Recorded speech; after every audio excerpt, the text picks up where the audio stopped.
அனைவருக்கும் வணக்கம். இன்னைக்கு நம்ம என்ன பார்க்க போறோம் அப்படின்னா, வேலுநாச்சியார் அவர்கள பற்றி பார்க்க போறோம். பார்த்துடலாமா? வேலுநாச்சியார் அவர்களுடைய காலம்னு பார்த்தீங்கன்னா, 1730 இருந்து 1796. இவங்க யார் அப்படின்னா, ராமநாதபுர அரசர் செல்வமுத்து சேதுபதிக்கு பிறந்த ஒரே மகள் தான் வேலுநாச்சியார் அவர்கள். ஒரே பெண்ணா பிறந்தனாலேயோ என்னவோ வளரி, சிலம்பம் போன்ற தற்காப்பு கலைகளில் சிறந்து விளங்குறாங்க.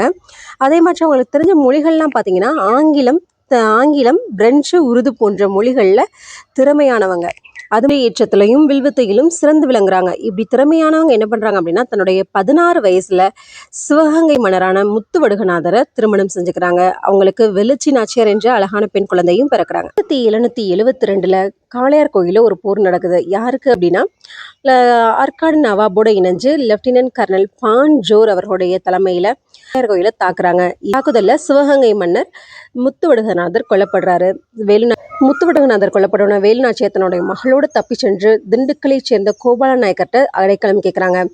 கோபால நாயக்கரோட பாதுகாப்புல 8 ஆண்டுகள் அந்த திண்டுக்கல்லையே வாழ்றாங்க. அவங்க மறைந்து வாழ்ந்த அந்த 8 ஆண்டுகள்லையும் ஒரு படைப்பிரிவை உருவாக்கி அந்த படைப்பிரிவுக்கு தலைமையேற்று நடத்துகிறாங்க. அப்படி இருக்கையில் இன்னும் நம்மளுக்கு வந்து படைகள் பத்தான்றதை உணர்ந்து ஹைதர் அலிகிட்ட உதவி கேட்குறாங்க. இந்த மாதிரி எங்களுக்கு ஒரு 5000 காலாட்படையும் 5000 குதிரைப்படையும் வேணும்னு. ஹைதர் அலியும் உடனே அவங்களுக்கு உதவி செய்கிறாங்க. இப்படி எங்களுக்கு 5000 காலாட்படையும் குதிரைப்படை வேணும்னு லெட்டர் எழுதி கேட்டவங்க யார் அப்படின்னா, வேலுநாச்சியார் அவர்களுடைய தளபதி தாண்டவராயர் அப்படின்றவங்க தான் இந்த மாதிரி லெட்டரில் இந்த மாதிரி எங்களுக்கு குதிரைப்படையும் காலாட்படையும் வேணும் அப்படின்ட்டு உதவி கேட்டு இது பண்ணுறாங்க. அந்த லெட்டரை ஹைதர் அலி ஏற்றுக்கிறாரு. இவங்களுக்கு தேவையான உதவியெல்லாம் செய்ய அப்படின்னு தன்னுடைய திண்டுக்கல் தளபதியான சையதிட சொல்கிறாரு. அவங்களும் இவங்களுக்கு தேவையான குதிரைப்படை காலாட்படை எல்லாத்தையும் அனுப்பிடுறாங்க. கோபால நாயக்கர் அவர்களுடைய உதவியோடையும் ஹைதர் அலியோட படைகளோடையும் சேர்ந்து எல்லாத்தையும் ஒன்று திரட்டிக்கிட்டு எப்படியாவது நம்ம ஆங்கிலேயரோட அந்த ஆயுத கிடங்கை அழிச்சே ஆகணும்னு புறப்படுறாங்க. அதுக்கு ஒரு உளவாளியை நியமிக்கிறாங்க. இந்த மாதிரி ஆங்கிலேயர்கள் ஆயுதங்கள்லாம் எங்கே சேர்த்து வச்சுருக்காங்கன்னு உளவாளியை நியமித்து அவங்க சொல்கிறபடி இவங்களும் உங்களுடைய படையெல்லாம் திரட்டிட்டு போகிறாங்க. சிவகங்கையை கைப்பற்றாங்க. எப்போனோ 1780 சிவகங்கையை கைப்பற்றாங்க.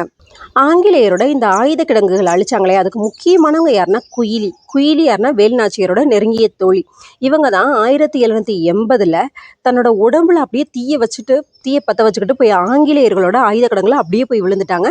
அது அவங்க வெடிச்சு சிதற அந்த பொருள்கள் எல்லாமே சிதறிடுச்சு. அந்த பொருள்கள் எல்லாமே அழிஞ்சு போச்சு. இது ஒரு முக்கிய காரணம். குயிலி யாருன்னு கேட்பாங்க. குயிலி யாருன்னா உடையாள் என்ற பிரிவுக்கு தலைமையேற்றவங்க. இந்த உடையாள் யாருன்னா அப்படின்னா, ஆங்கிலேயர்கள்லாம் வேலுநாச்சியாரை தேடி வரையில் இவங்க வந்து ஒரு மேய்த்தல் தொழில் செய்யும் பெண்.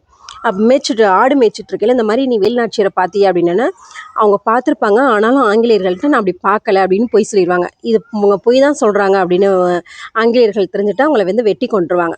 இதனால தான் இவங்க வந்து இவங்களோட பேரில் தான் ஒரு படைப்பிரிவை உருவாக்கி அதுக்கு தலைமையேற்று நடத்துகிறவங்க தான் குயிலி மற்றும் உடையாளுடைய உதவினாலையும் மருது சகோதரர்கள் அவர்களுடைய உதவினாலையும் வேலுநாச்சியார் மீண்டும் சிவகங்கை ராணியாக முடிசூட்டப்படுறாங்க. இதுக்கு முக்கியமான காரணம் மருது சகோதரர்கள். பிரிட்டிஷாரை எதிர்த்த முதல் பெண்ணரசி யார் அப்படின்னா நம்மளுடைய வேலுநாச்சியார் அவர்கள் தான். இதோட வேலுநாச்சியார் பற்றிய தகவல் முடிஞ்சது. இந்த வீடியோ பிடிச்சிருந்தா மறக்காமல் லைக் பண்ணி எனக்கு சப்போர்ட் பண்ணுங்கள். தேங்க்யூ.